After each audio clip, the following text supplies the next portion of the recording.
out to be completely unreliable assholes. Hello, Tim. Hello, Ryan. Hi. Isn't this... I can still see you, and it's the same orientation that we always have. That's purposeful. You're across just for you. Yeah, you're across from me, the same walls behind you. This helps. Sorry, I'm referring to how Tim and I are FaceTiming, which is our third time doing this, our third time recording the show under mandatory under quarantine. Yeah, luckily not feeling too duressed. Yes, yeah. Hello to you, Tim. Hello to everyone. And yes, welcome to episode 86, in fact, of Dismembering Horror, the podcast show where myself, Ryan McDuffie, and myself, Tim Aslin, we dismember a horror film. Every week we talk about what worked for us, what did not work for us, and anything else we found interesting or noteworthy. In hopes, in joyful hopes, in mirthful hopes that you all have watched the film perhaps and just want to sit down with some buds who may not be there and talk about whatever horror movie we're talking about. Because we like to, we're just trying to see what's out there. 87. Yeah, 87. Trying to see what's in there by seeing what's out there. Yeah, man, almost to 90, which means we're almost to a hundo. Uh-oh. Well, you know what happens when we turn 100. What? Actually, we got to decide. I'm excited to decide. I've been thinking about it for, the whole show. What are we going to do for episode 100? I don't know. Well, again, maybe we'll still be in quarantine. Yeah, I know. I thought about that, and we'll have to talk about that off air because that will go against some plans that we had. But anyways, sorry. Okay, so where are we? Oh yeah, Circle. That's the film that we watched. Yes, it is. Circle from 2015, available for you on Netflix, probably forever to watch. And well, probably. Yeah, Tim and I watched it. We're going to talk about all the things I just said. I miss watching them with you, Tim, especially for ones that are just kind of, I don't know, kind of fun and stupid. Yeah. Well, that's how you felt about this one? Okay, yeah. I'm so curious as to find out more about your thoughts. Well, likewise. I'm curious to see what you thought. Okay, well, let's watch the trailer then, so then we can move on to finding out what each other thought. Oh, okay. All right, here it is, the trailer for Circle.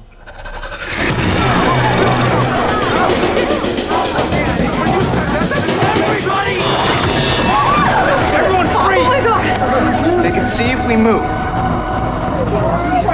Stand still and we'll be fine. Where's that coming from?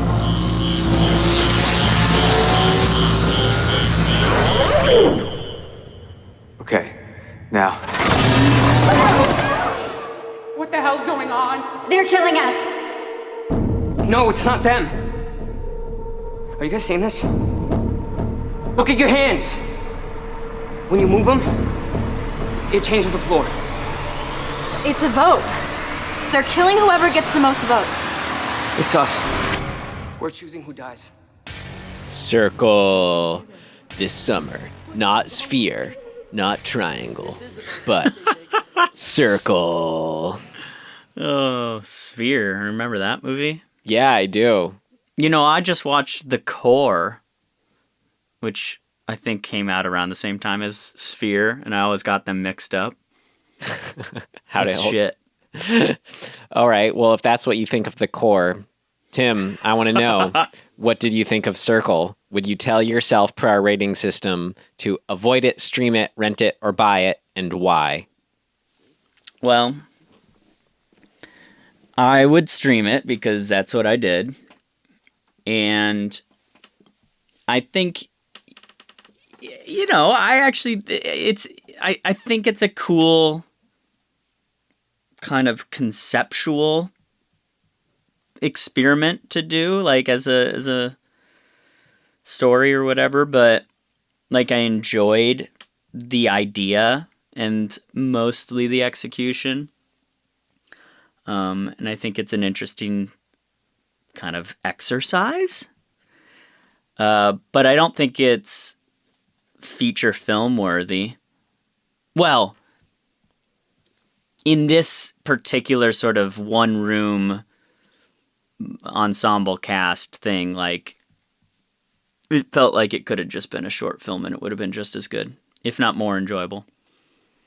As in, I mean, to jump ahead to the specifics of how the mechanisms of the film worked and what it's about, but like, you mean actually, like, if, okay, real quick, well, it's about, I don't want to get ahead, but I'm trying to say, like, how would you cut it down? Like, less people or just less time between kills? Probably, I would just consolidate the number of people and maybe even just jump forward in time throughout. Like, you could do some leaps and have the same effect. I just felt like it became slightly redundant.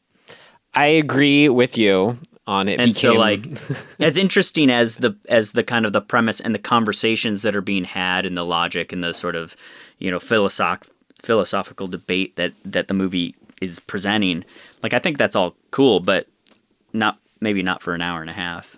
Yeah, well, okay, I'll agree as far as the ratings with Stream It and kind of everything that you liked about it, I agree with too, where it's like, oh yeah, there's plenty of like fun moments. Oh yeah, whoa, he just got it. Oh, wasn't expecting her to get it. Oh man, can't believe they just did that. And then just, and then the own, like, the thought-provoking part of just like, oh, what would I do? What is this? Blah, blah, blah. That was all fun. Just the what if of it all. But I thought, like, the filmmaking is good enough to be engrossing in that sense, but not good enough to be good. You know what I mean? Right. Like, and I actually think that the idea is, I guess that's where I do differ, is I could see the idea, like, being feature film worthy, and it's just more in kind of consolidating a lot of the ideas. I guess as a whole, like, the movie, it felt like it was always one step behind where I wanted it to be at any given point, and kind of how long it belabored on a question or an idea. Just, that kind of mode. And then it just was kind of just, I don't know, it's kind of like, just, as exactly what I already said, good enough to be engrossing, but not like, oh yeah, this is good. The writing and the characters and blah, blah, blah. This is good. I wasn't thinking that at all. I thought it was comparable, the kind of fun it was to like a Friday the 13th movie kind of thing. But if maybe just as far as like the kills happening and the kind of the way the characters are portrayed as you have the this one and the that one. Mm-hmm. It's just kind of the fun of watching them in this Vice-like situation. So yeah. I mean, it's got some fun. Yeah. All right. Well, should we move on to our summary? Sure. Well, so what was this? Do it? This premise? You don't have to. The premise is 50 people or something like that? Yeah, it's 50 people wake up, standing up in a like black room with lights in front of them with triangle patterns circling them. Yeah. And a orb in the middle, sort of. Yeah, a black orb in the middle. It's in an alien spaceship, we learned. Or a spaceship. We don't know if they're aliens. Yeah. It's in a UFO. I mean, I think initially the big sort of question that all the characters have of like, where are we? How did we get here? What's going on? I know. I'm just saying it straight up because it's like, it didn't leave any doubt in the end of the movie. So like, you full on see the spaceships at the end. So yes, it is a spaceship. So it is aliens. Yeah, no mystery there. They've been chosen for some reason to play out a game of what it's sort of like a sinister game of survival. I don't know what you call it. Isn't there like a 10 Little Indians? Remember 10 Little Indians, the Agatha Christie? I think it's an Agatha Christie play or book or whatever. Yeah, it's sort of like everybody just gets picked off, or how about like kind of they're like choosing who gets picked off. In this case, they are literally choosing who's getting killed every 2 minutes. Yeah, a musical chairs kind of formula where every minute or two this, just depending on what It's had to be. 2 minutes. It's stated 2 minutes. No, I know, but was it actually? No. That's what I meant. Yeah. And then anyway, so the 50 of them are there, and it's like, it starts with the opening shot where it's like, okay, yeah, there's this guy, there's this girl, there's this person. You're kind of just getting this like grab bag face value litany of kind of like modern day stereotypes. Yeah, It feels totally. like 2015 people.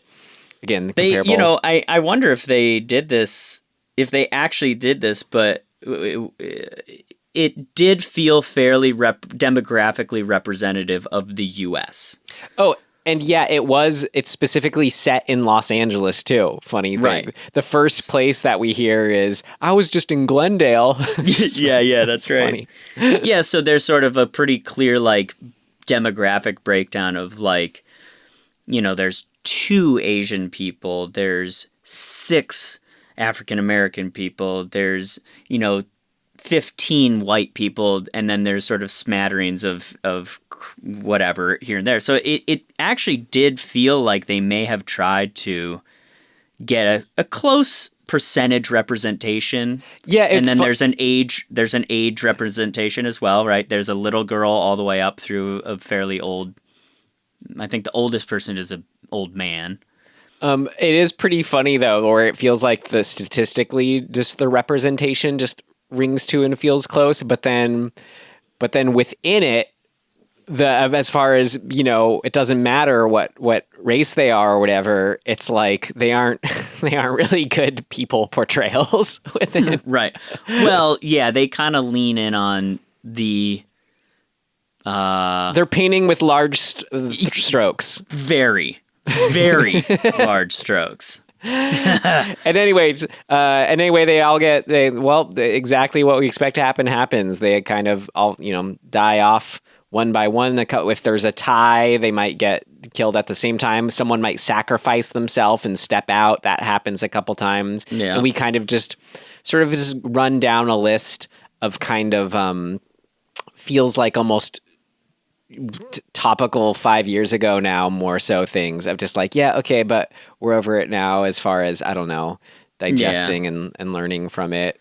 Yeah, and there's like... we shouldn't discriminate against gay people, and like they have to have a whole big discussion about that. Right. The class one was pretty funny too. Yeah. But we kind of have go down the list of those. Oh, so race shouldn't come into it, that kind of thing, and they talk about that for a while. And then ageism. I mean, it's just all the isms. It's like, so you have various groupings of people kind of teaming up and then like double crossing and eventually agreeing to certain parameters to like who should survive or who shouldn't. That's kind of what it builds to, is once it gets to a small enough amount of people, you kind of have 2 factions arise, where it's like you have one group of people who want to kill the little girl and the pregnant woman because they think, get rid of them first will give them a chance. And then the other group of people who are like, well, they should be left alive out of all of us. Right. And then they kind of, they those are the I teams mean, that play out. It boils down to an argument of altruism for the greater good, and whatever that means to you, versus actual just personal survival. Yeah, that's really at the heart of this film. Yeah. So, cool. That's all cool stuff to talk about. Yeah. And that's kind of what happens. And then to wrap up the summary of the story, we just get the kind of whatever main guy. I say that only because he lived, but just kind of super average, like white younger guy who's I think one of the filmmakers too. Oh, really? I could buy that. And he makes it to the end, outlasting, deciding to kill manufacture the death of the little girl and the pregnant woman and the pregnant woman's child. Mm-hmm. And then he kills that baby. Unborn baby. He ends up back on the streets with another group of people, and I don't know, Tim, what you got out of it, but I'm like, maybe we're to assume that they're just going to get, now all those survivors are going to get another game, put into another game. Yeah, I think that's something we should discuss. All right, great. The ending. Yeah. All right. I think that about wraps it, or that about explains what happened for anyone who didn't watch, and for anyone who did watch. That's what Tim and I got out of it, as far as what happened that was pertinent. All right. Yeah. Let's go. All right. Let's keep going. Let's move on. All right. What worked? What worked? What worked for you? What worked for you? It worked like a charm. Smith. What worked? What worked for you?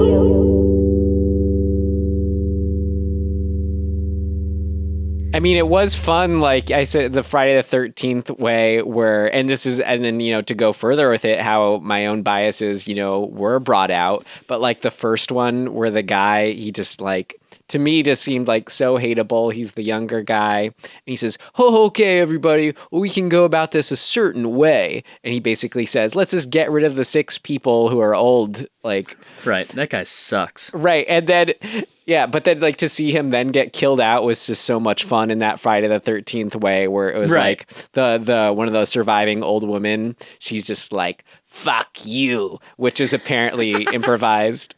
One of the best parts of the movie. And then, the lightning strikes him. Right. Right. Yeah. I mean, I think that's there are two main kind of merits to the movie for me.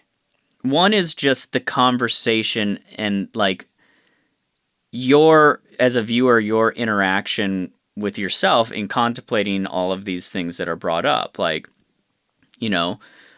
where do you land? Like, who do you relate to in that group of 50 people? And it's going to be different for everybody, obviously. So I think that's actually a really compelling thing, and it's fun. Like, it is fun. And I think for the most part, albeit slightly, caricature-ish, but the execution or the representation or the sort of the people who they picked and their performances are all kind of cool. Like I enjoyed it. I was like, it's on the nose, but it kind of needs to be on the nose for it to work. Yeah, and so I agree. It's like, yeah, like the douchey there's a few douchey white guys actually. But there's sort of like the young hip white guy who, they all have a bit of a little arc for themselves.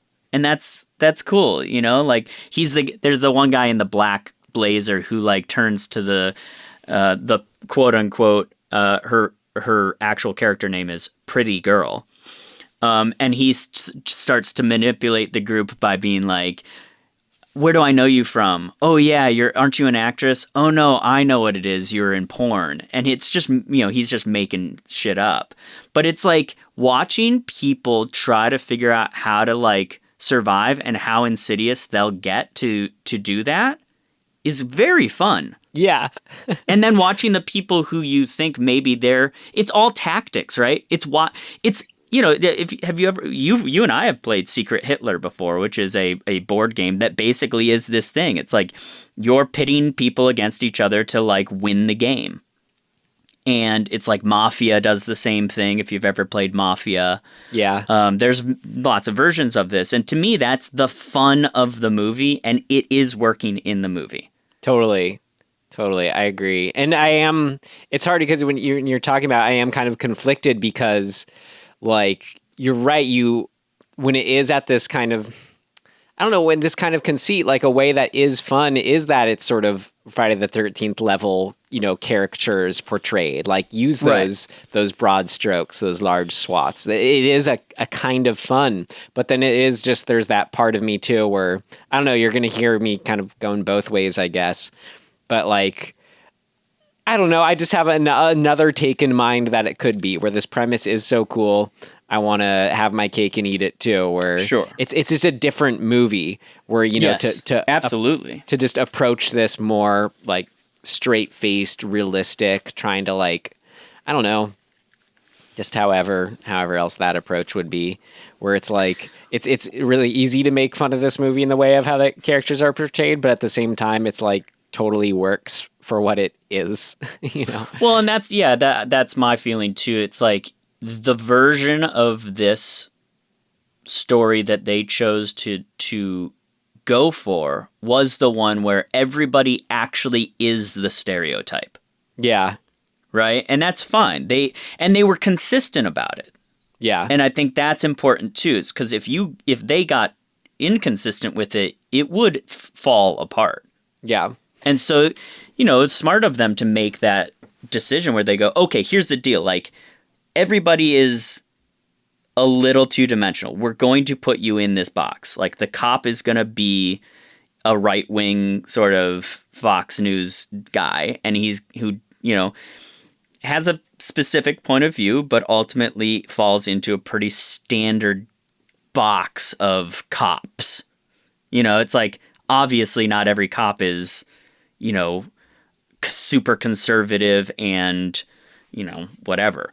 Right. But, he starts like espousing socialism's destroying the country, right? Right, exactly. It's like, but we know that stereotype, just like we know the stereotype of the tattooed Hispanic guy and has a teardrop tattoo. It's like, I early on, I thought they were going to subvert those stereotypes.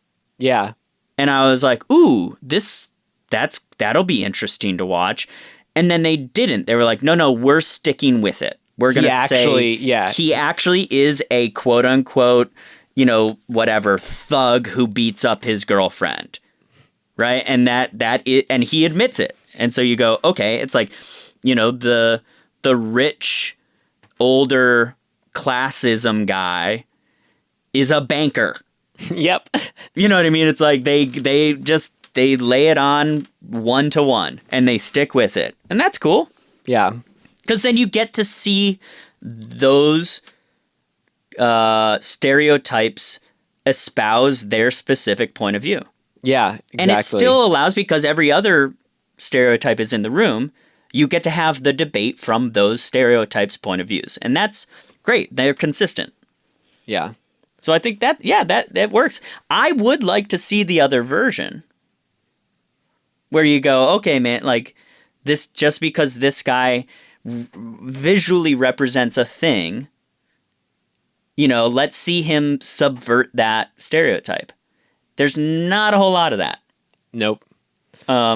So cool, whatever. And yeah, just some other fun things too, just to give credit where credit is due. Like there were a few moments I'm trying to remember where there's some nice little like twist or turn or callback. Like the one I really liked was when we're convinced, they had me thinking that this was a husband-wife couple who got beamed up together, and they actually were just, teaming up, lying, thinking, trying to get people's sympathies. Yeah. But then we had at the way end when someone was calling him out for it. It's like, really? Then what's his name? And he had said it early on. Yeah, he said it early in the movie. So it was just that fun thing for the audience of like us trying to remember, oh, would we have remembered his name?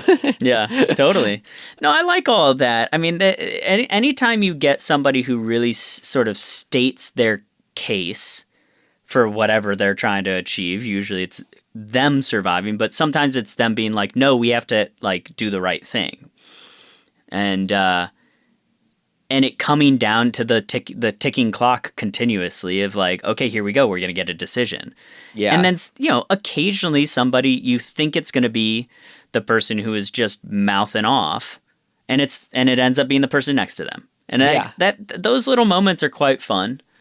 Yeah, exactly. Not knowing who's going to get killed each time and then having the instant reveal. It was really fun just to like fall in that formula where it's like, okay, you hear this sound, that means someone was just killed. I can kind of breathe for a sec, and here the sound comes on again. Who's it going to be?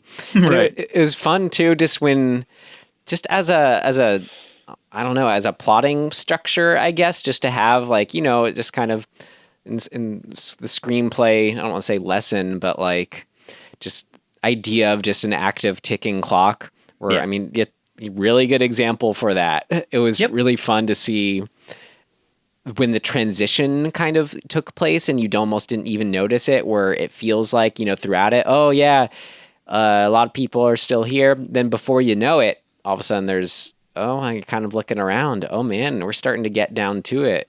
Yeah. well, did we besties this time? I don't know. It was just feeling the fun pressure of like noticing there's less and less people. Yeah, I also think it's really fun to watch. I think there's a term for this, but the darker side of people come out. When you see, when it comes down to us against them, or me against me, like wanting to survive, what kind of, I guess, your true sort of nature comes out. And it's fun to watch how they depict some people falling into kind of the panic of that, and some people being really, really conniving about it, and some people being like, no, man, like if we're going to be in this situation, like we should do the right thing. And that's to a degree subjective. I mean, even in their opinions, it's obviously subjective. But like the whole movie kind of rests on half of the people essentially thinking that the woman who's pregnant, or the young girl who's probably, what do you think, 10? Yeah, something like that. That they're the ones who deserve to live for whatever reason. Like, what's your justification for that? And getting to see people talk about that is interesting, And Yeah. people flip out about it is cool too. Like watching a dude be like, look, it's not personal, it's rational. If you want to survive longer, you should get rid of the two people that most people think should end up there at the end, because if you get rid of them, then we all have more of a chance to survive individually. Yeah. That's a pretty intense argument to make. Yeah. Right? But just like anything, if you can get enough people thinking about themselves, you can sway the crowd. Yeah, that's exactly what the dude who survives is doing at the end. Like, oh, what is your kid's name? Oh, yeah. He's like playing them like that. As far as like when it was fun to see the worst being brought out in people, my favorite was when you had the couple or few times where the people were stepping up to kill themselves. They just seem so like just the last people you want to see die because they're being so like gracious about it. There's the 16-year-old kid, the Hispanic woman who's like, with the heavy accent, who are like you feel super endeared to. There's a couple other people who just like, there's an older black guy who's just like, I don't think he's said almost anything until he goes, I'll do it. Yeah. And you're like, oh dude, you shouldn't do it. 'Cause like, you're not a dick. And then just the people we already kind of hate, just like, yes, okay, I'll name my kid after you if I make it out of this. Just like, ugh. I love that, and he calls him the wrong name. It's so funny. So yeah, watching, and then that's what I was really getting to, was watching those people spur on whoever was willing to kill themselves. It was just so like, right. I don't know. Well, I think that's the other big thing that's really good, and working about the movie, is that it really does lean in on the two ends of the spectrum of like how ugly humans can be and how honorable they can be, and you could take any random grouping of 50 people and you're gonna get some of both. Yeah, which we see in the end when there's the group of the presumed survivors of the first round, I guess. Like, we see all the spaceships, and our dude walks out and sort of stumbles up upon this group, and it's like, seems like half of them are pregnant women or children. That's interesting. Yeah, I was perplexed as to what to take away from that last moment, but that makes a lot of sense, that all those people gathering in that moment are the survivors, the ones who quote unquote won the game. Yeah, that's pretty. Yeah, I like that take on it for sure. Mm-hmm. You kind of see that in the numbers. That is good. That if that was the intention, that's a really good way to go. I dig it. I kind of was like, it's vague, and I wasn't sure. I thought maybe those are people who just, there's limited number of spaceships, and so those are just the next group of people that'll be sucked up into it to play this game again. No, yeah, I don't think they would just be. I didn't know. out. Like you can't know. Maybe they didn't go up at all. Like it's one of those. It's open ended enough, but I like that take Yeah. a lot. What else? What else did you like? I don't know. I mean, there's not a ton going on, right? Like, I think that's sort of it for me. Yeah, I mean, I get my favorite of the different kind of issues brought up or whatever, or calling someone out, was the class warfare stuff of just when they were ganging up on. Yeah, what do you do for a living? Who gives a fuck? Right, exactly. Oh my god. I contribute to society based on what fucking metric? Right. Just, I mean, even that just seems so like antiquated, but I guess there still are people like that, but it just was so just like, Of course there are. I mean, yeah. But but just seeing like, again, just painted that broadly, it's in a movie like this, it just, I don't know, that one just made me giggle, but in a fun way, in a good way. And conversely, I think the ugliness of, there's a moment when, I can't remember exactly how it's set up, but like two people tie and it's unexpected. And then, the countdown's happening again. And at the last second, because everybody's like, oh shit, that's not what we thought would happen. What do we do now? At the last second, a guy goes, kill the black guy. And then they do. And they all do. They just go with it out of this weird instinct of like, follow the command or the herd or whatever. And I think that like those kinds of moments of like seeing how easily you can kind of prey on people's lesser, whatever you would call that, the shittier, the shittier sides of people, the things that the indoctrination and the stereotypes that people already have. Yeah, like that. I like those moments because the movie really does put a magnifying glass on that kind of stuff. It's right. It's fun because, I mean, in those moments are really when you hear the literal clock ticking. Right. Kill the black guy. Yeah. It's just like, holy shit. And you're like, well, where the fuck did that impulse come from? You know what I mean? It's like, oh, right. It came from the society we live in. Mm-hmm. That's fucked up. So the amount of that's kind of what I like the most about the movie is the amount of times that you go, yeah, that seems about right.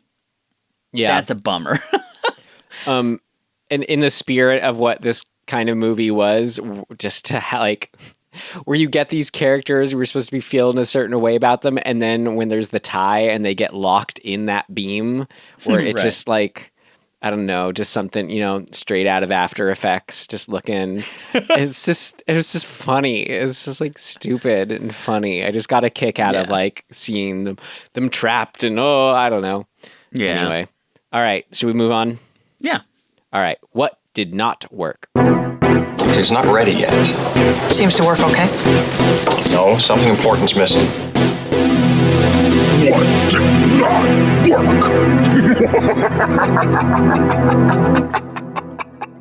And here we go, Tim. It was the beam. Let me just get that out of my way.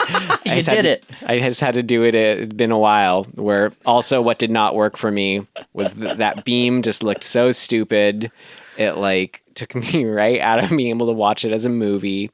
But again, it also worked for me because it was stupid. So do with that what you will. Yeah, I mean, I think that just the limitedness of it, like the being in a room, there's only so much you can well, I don't know if this is true, but it feels like you've painted yourself into a corner a bit. even though I know that you do it to, as an economical filmmaking tool, you say, okay, how do we make a movie we want to make for basically very little? We put it in one room with basically no props, or, it's like the same lighting all the time. It's a pretty smart way to go if you want to make a movie for cheap, but it's boring. Like visually. There's a certain point where I just am like, like I don't want to keep looking at this room. Yeah. Like there's a lot of panning around and like disorienting, purposefully, I'd assume, disorientating if you're British. Where it's like you really never, because it's a circle anyway, there's no sense of angles of positioning where you are. It's like you basing it completely on who you're seeing. Yeah. And even then there are times where I was like, oh man, my brain just can't like figure out where I am in the space of the room or where the camera is, because like I thought from a previous shot that this person was next to that person, but from this other shot they're not, because I don't know who I'm looking at. And then there's people who look similar and you're like, oh fuck, like who's who? Yeah. Yeah. I mean, that just kind of has to be embraced with this kind of, I think that can be worked with, like if we were even more with these characters or just engrossed with whether they live or die, you could really just tell it more with their faces, let's say. I don't know. I think, yeah. Also just visually too, like it felt like they were doing just some stuff. I don't know. I actually would have preferred, again, maybe this is just not this movie, but an even more minimal take on it, where this just did feel like a little too like showy, weird alien game show. Like, did we have to have like the beams appear? Did you have to have like dramatic lightning strike? Just this. It really felt like it was, where was the alien game show host that was going to step out? You could have done it just a little, and that just would have been one more way. Then you'd make it super interesting with whatever the current conflict is or whatever the characters are at. Yeah. Well, and here's a so the filmmakers, they said that they kind of got the concept from 12 Angry Men, which is a great movie. The original one, which is Sidney Lumet. And Saw and stuff like that, they said, were an influence. And so, to take Sidney's movie, for example, as a filmmaker, as a director, he did some very, very specific things to push the visual feeling that you have as a viewer through that movie. So in the beginning of the 12 Angry Men, you start, it's all in the same room, right? And so you're at risk of it becoming quite boring if you don't do something with it. So his way of dealing with that was to have the early half of the movie essentially shot in wide angles, and to also have it shot from mostly, I believe he started it with the camera slightly above everybody's head. And as the movie progressed, he pushed in on people. He put a longer lens on them so that the walls in the room start to close in on everybody visually, like in the space. We see that. And he lowered the camera so by the end of it, you're like in their face, under their noses. And that is a very clear directorial, visual storytelling device that he applied to that movie, so that when they leave the room that we've been trapped in, we've really felt progressively more and more claustrophobic in that room. And the last shot of that movie is a super, super high angle wide above the courthouse, where you watch the jurors walk out of the courthouse down the stairs, and you get to the relief of being outside and like seeing a lot. And the people are very small. We've been in their faces this whole time. Now they're like little ants. All of that is to say, if you're going to put yourself in one room with the same characters for 90 minutes, try to use devices to enhance the experience in regards to the story. Yeah, and it's not. Go on. Okay, it's not just those overall like sort of. It's great. Like yeah, you absolutely do those overall kind of okay. How you described it. First section we're shooting it this way. Second section we're shooting it this way. But then also just on that like level of that moment to moment storytelling of what is the emotional arc at any given moment and what is the camera doing to like directly reflect that. Mm-hmm. Which so then like yeah, combined with all those more deliberate ways that 12 Angry Men approached it. Here, you hear about the making of it and it's like, oh yeah, we were, a 2-camera shoot getting coverage, and you can definitely feel that that's what they were doing. You just get lost in this kind of swath of the same coverage. Right. Like it's edited well to tell that within that coverage and like follow the beats, but it doesn't have that like, ooh, you aren't really falling under its spell, Right. I mean, I just off the top of my head, if you're going to do, you've got constant ticking clock, there's an inherent freneticness to that they never really push visually. I mean, it's edited. Yeah, not visually, but it is edited faster as it goes, I think. Yeah, but like there's a lot of sweeping shots, like circular sweeping shots and stuff like, but they seem kind of arbitrary and kind of randomized. Like, I would have wanted to be a little more deliberate about those things as the movie pushed on and, like, play around with it at times, subvert expectation visually, like, make somebody feel like, oh shit, we're leading in this direction. I'm not saying it's not done in the movie, but I think it could have been more deliberately done. Yeah, and I guess it is one of those cases where this was so low budget. They're working with all these people. They just want to shoot out. There's so much they're keeping track of. Oh, where, totally. There's that part where it's like you want to forgive them, but I don't know. I think I'm more side with maybe where you're at, Tim, where it's like, well, if you're going to do it, though, you got to do it all. Like, yeah, I think that there is sometimes, and I'm guilty of this, there is a tendency when you're low budget and short time to say that that's the reason you couldn't do certain things. That's true to a point, but you can always prepare, right? Like, you can always plan and prepare.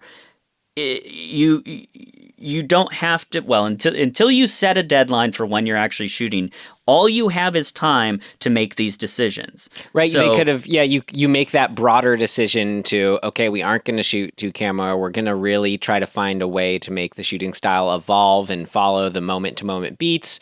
Let's spend, a week, me and the DP and whoever, working with 50 dummies and stand-ins, figure it out. Right, exactly. I mean, in the last thing I shot, we knew that, and our grip department was really helpful in this. They sort of said, look, we had pre-production meetings, and they said, look, if you're gonna pull off, the handful of complicated dolly moves that you want in this movie, you need to schedule around that first. And that changed how we decided to shoot certain things and schedule certain things and when people needed to be there. But we had to have those meetings first to get to that decision to maximize our time and not fall into this trap of we have to cut that complicated shot because we ran out of time. It's like, no, we want that shot. That shot's important. It's really important to telling the story. How do we prioritize around that? Yeah, and I think that's your job as a director, to prep from that point of view and make sure you get the things that make your movie better. So all to say, what did not work is we wanted more deliberate visual storytelling. Yes, especially in this context of one room. Yes, totally. I think that really is where I land, where I'm like, I really enjoy the philosophical aspect of the movie, but without coupling it to some visual emphasis, I'm left feeling a little okay. Yeah, right. Look at all the possibilities that could be birthed from these constraints versus just what we got. There are no extreme close-ups in this movie. Mm-hmm. In this movie, the most life or death movie you can get, right? Like, we're deciding the fate of everybody in the room, and you never have an ECU. You never have an ECU on somebody's eyes going, holy fucking shit, I'm about to die. Right. That seems odd to me. It's fine. It's a decision. But I'm like, I personally would be like, get that camera into their faces. Let's really, really feel the discomfort of it.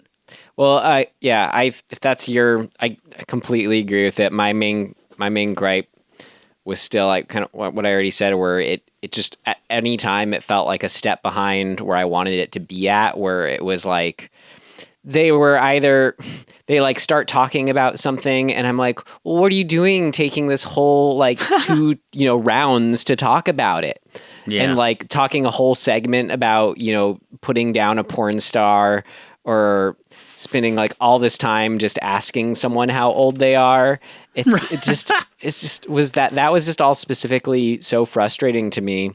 Yeah. And but also that's a product of just innate in the world, a randomized group of people. You're not necessarily going to get quote unquote leaders in that grouping. Right. The type of personalities that go, I mean, you see characters kind of try to do it, but there are certain people in the world that are really, really compelling and really good at saying, okay, here's the deal, everybody. Like, we have to go from this angle. And like, I think some of the fun of the movie is seeing how the people who try to be that person fail. Right. And I think the best person who probably was that person, actually I mentioned this in What Worked. I did really like that we had one person who just refused to participate at all and was one of the last people surviving. Yeah. I liked him a lot. And I feel like I would have taken either one of those two approaches where it's that guy, you just do say nothing, don't even, decide who's going to be killed. And, or I would have just stepped up and have been like, okay, enough talking about this. Well, what about this? Right. Like, I don't know. Yeah. Because they never fully, that was kind of bugging me too. I felt like there were a couple areas that, in the end, it didn't seem like they added up to much, but a couple threads that I felt like were lost too early, where there was, thought that was really interesting when they said, maybe if a couple of us all know each other, and I don't know, just thinking in movie terms, like Arrival or whatever, where just, I would probably approach the situation that way, of that kind of, as if it was a movie, even if it was real life, where it's like, okay, the key thing in these situations is always how do we all work together and find our connection and bond. So I just thought that would have been an obvious thread to follow, is like, who knows each other here? Let's just worry about that first. But they kind of just stopped. Yeah, and if you continue on that thread, you get to the place of, despite our overt differences, if you dig in a little bit, you will find commonality. And this movie doesn't really actually get to that. Yeah. But they could have. They could have gotten into it and used that as one group's lever for, finding some power in numbers or whatever. But, so be it. Yeah. I know. Same with like, I like that idea that they had where it's like, okay, how about we just sort of talk about ourselves a little bit? And then the first woman who goes is just taking so long. And she's like, yeah, woo, I'm from here. Go Spartans, da da da. And it's just like you're taking okay, this was a good idea, but we can't do it this way, Yeah. I mean, it really is. To me, it's exactly the same as watching the room of people playing. What did I say? It was Mafia. Yeah, Mafia. Hitler. It's Mafia. I mean, it just is. Yeah, people can be such assholes playing that game. I kind of hate that game. I just don't like games really. What I hate about it is that I get killed very early all the time. I hate it because I just don't trust you, and I'm like, I haven't said anything, and they're like, well, that's why. I'm like, well, okay. I'm the opposite. I get mad because I always make it to the end, and I don't want to be because I hate lying and I hate just like having to play. I don't know. Yep. some moments that were just so, I don't know. I wanted to see if you cringed the same way, Tim, where it was like after we had to have the whole like, oh yeah, gay people are people too, like stuff, where it's after they voted on saving the gay person, that's like as if we just needed more affirmation, you know. The line was, "My son is gay, and I'm damn proud of it." Kind of that just not. Yeah, like, it's a little heavy-handed. And same with it's 2014. They filmed in 2014, right? So yeah, that's what was happening in the world. I guess, yeah. And then same with my what are you, a doctor? Actually, I am. Just like that. Felt like just straight out of everything that's terrible. I don't know. Yeah. Yeah, like my emoji response would be that the emoji that's just the two eyes and the straight line for a mouth. Yeah. It's like this is what we're doing. That's a good emoji. Cool. I found the married couple thread to actually be kind of wrong, like illogical. Because there's that moment when they're like, they get the husband to change his vote to save his wife, right? For the group. And it's like, if it's not his actual wife, at a certain point, fuck it. Yeah. So I guess you want, it's smart. Well, maybe I should take this back. It is smart in the sense that like she's his only ally in actuality up to that point. So you would try to save it, but like the act of it, I don't know. It just felt a little, I don't know. It's okay. Maybe it's not that bad. Okay. I don't know. I felt like I needed to talk myself through it a little bit. Low stakes here, Tim. It's okay. Very. Yep. All right. I don't know. And then I don't know. I'm trying to think of any overall things, but we talked about it. You know, I think it's just a product of the conceit of like, oh, look, if you move your hand, you do this. But like, I don't know, watching everybody like awkwardly, watching actors do behavior that's unnaturally, it just makes me, I'm annoyed with this now. Well, watching people like deliberately close their hand, they're like, I'm like, no, I know exactly what you mean. Doing? Like when one of the last guys like does, I think it's the guy who lives, like closes his fist, which is how you affirm your selection of who you're gonna kill. It just was like, I don't know. I know. You know what it's like? It's like when you watch like pre-special effects footage of a superhero movie.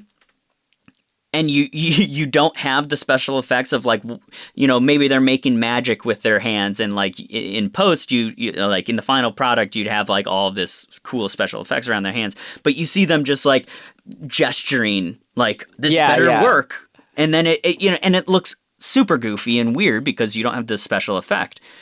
This felt like that. It's just weird behavior. It's like that's nobody why, would do right? that. That's why I just think more stripped down. Like, why not just have it? They're aliens. How about their technology is they just know what you're thinking? You don't have to have that at all. Well, and also at the beginning, then if their vote is affirmed by them closing their fists, then a bunch of people close their fists without knowing it. Yeah, I don't know. There's just a little bit of a like, why make that conceit if you know that it could get you kind of down a bad rabbit hole of lack of logic? Yeah. Like, just have it be like, why do you have to move your hand? Like, why do you have to move your hand? I mean, it would have been funny they like add a glow every time or something. I wouldn't have put it past them. Like, right. They had the circles glowing on their palm.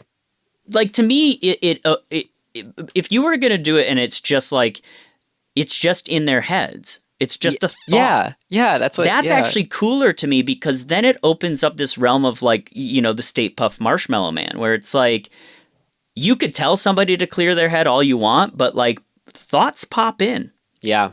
And somebody could say, I'm definitely voting. I'm going to vote for this guy to die. I want that guy to die. And then at the last second, you're like, the pregnant lady gets killed and everybody goes, whoa, what the hell? Like, who did that? And somebody has to fess up to it. Like, that's an interesting angle, but doing this conceit of the hand thing, it just seems dorky. I know, and I feel like we did have that guy who just refused to play kind of almost does the job of saying that to the movie in a weird way, where to have the character who's just like doesn't do anything. It's like, well, you couldn't have had that character, otherwise. They were one arm away from comic moment of the guy who had one arm. Like, what if he had two, if he was missing both arms and couldn't make a fist? You know what I mean? Right. Like, it's like, why paint yourself into that corner? Right. The only way to foil the aliens is when they capture the person who is missing both hands. Somebody should have pulled out a fucking machete and just started lopping hands off. Yeah. I would have watched that movie for sure. What now? How about the ending? I was just kind of frustrated watching it as far as like it just felt like there was just so much better moments to cut out on, where it's like, oh, is he gonna decide in this moment to kill the baby or not? There or even before that, like just I don't know. You could have gotten out just a little earlier, leave it a little more ambiguous, and it would have been better. Yeah, I think there's a few things that could have happened. Well, let's that save that a little more impactful. I want to talk about possible endings done? for things of note. Let's save it for that. But as far as like what you thought didn't work about this as is. Well, I'll tell you what didn't work for me is that they didn't add a CGI inside the mom baby to like move its hand. They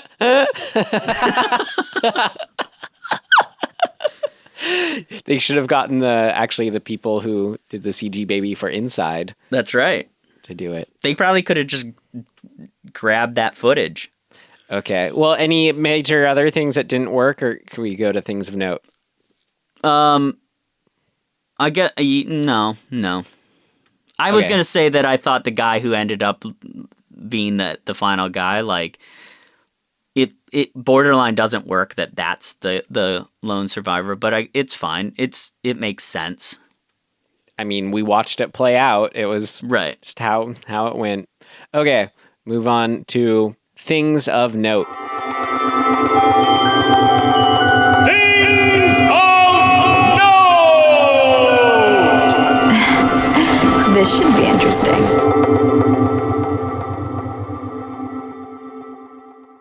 No, kind of, this movie, since it is fun just to think about, okay, well, what are other ways this could have played out? What were different ending possibilities you saw? I don't know. I think that there's a kind of a flaw in the premise. Like, the question or the purpose of the aliens, whatever they're trying to accomplish, like not getting any sort of conclusion on that makes me kind of go, well, who gives a shit then? Like, it's just a game for the sake of a game, and then there's the conceit is that it's in a spaceship. Well, then, I mean, that kind of, though that can work. Like, I saw another one of the outs being, before we learn, it's counting the unborn baby. It's like when it starts counting down on him alone, it just ends up, nope, this whole time they were all going to die anyways. I don't know. That can be done well. Yeah. I thought it would have been fun too if like everyone that they thought was getting killed was actually just getting stunned and was like alive in the other room. That could have been fun. Twist. Think of different options. Yeah, I don't know. For me personally, like, I want the movie to go somewhere else. Like, I want to see maybe the virtue come through somebody who let's say this guy's the guy who ends up living. He's pretty, he played the game well, right? He manipulated people well and got out of it. But like, does he learn any sort of lesson in any of that? No. Like, I kind of would want to see the next step not just be, okay, now you get to go back down to earth and whatever. I want to see him have to like get off the spaceship. I know this is a different movie in a way because you don't have this movie wasn't for that or the budget. But think of like that would be just only bad though. Like what would it? I don't know. I mean, I just want something else. I want him to. I want to see him have a fucking more of a aha moment. I like I don't know. I thought it could have been fun if the guy who we were saying, almost made it to the end, who didn't do anything, if he had just ended up winning. Yeah. I would have liked that ending. Yeah. Well, I don't know. I just don't know. The ending really left me feeling kind of perplexed, I guess. Where I was like, not only am I not entirely sure what to take away from it, I'm not even entirely sure I care. I mean, yeah, I agree with that.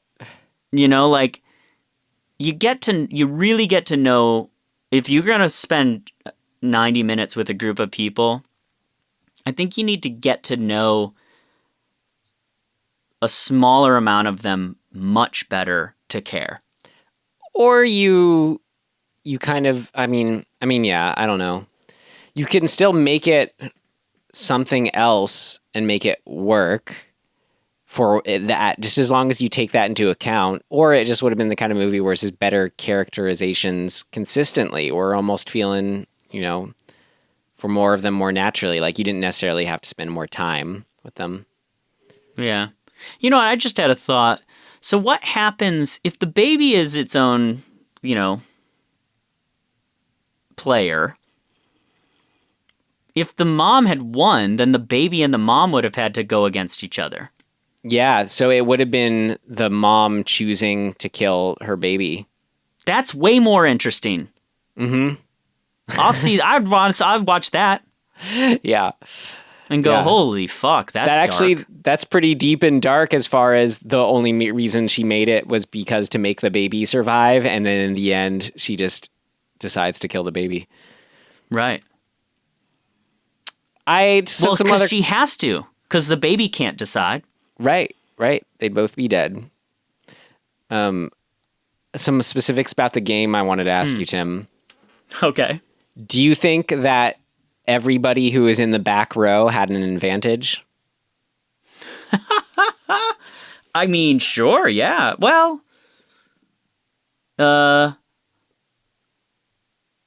yes and no, actually. Like statistically, I wonder. I think if you look at the psychology of like who you have to face, for one thing, like humans don't want to kill each other as a rule, right? It's hard.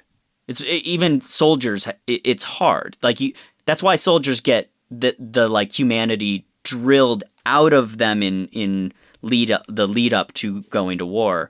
Is so that you can actually pull the trigger, because it is hard to pull that trigger. The only good bug is a dead bug. So I think that it works in a couple of ways. The people who are in the inner circle are at risk more, but not from the people who are facing them. They're at risk more from the people who are behind them who can't see their faces. So from that point of view, yeah, the outer circle has an advantage. Yeah. But it didn't play out that way. No. Just wondering, You know why? Because the lighting on the inner circle was much better. Yeah. So, but yes, I think that from that point of view, yeah, they should have had an advantage. Right? Yeah. Yeah, I think so. I would say so. You can Right. kind of stay low key back there. Exactly. Any other things of note you had? For me, most of it was just who I was seeing. They said they cast mostly unknowns, but like I recognized 2 or 3 people in there at least. The pretty girl, Sarah Sanderson. I don't know how I know her, but I know her. Like, I'm Facebook friends with her. I think I just know her because I've lived in LA for a long time, and you cross paths with people and become Facebook friends with them. These are exactly the kinds of actors, you just kind of meet and cross paths with. I have no idea when or if I've ever actually met her in real life. Maybe. Also, I don't know who this dude is. The guy who played the husband, Matt Corboy. I swear I've seen him or know him from something. I don't know what. He's so familiar. The one-armed guy too. His face looked really familiar. Yeah. And then an actress who I really, really like, but have really only seen in one thing is Julie Benz, who was the girlfriend in Dexter, first couple seasons of Dexter, and she's awesome in it. She plays the wife in this. She's an awesome actress, but I don't know why she hasn't. I don't know. I haven't seen her in a ton of things. She's been in a ton of things for sure, but mostly let's see, a lot of TV. But she's great. I would have liked to see more of her in this movie.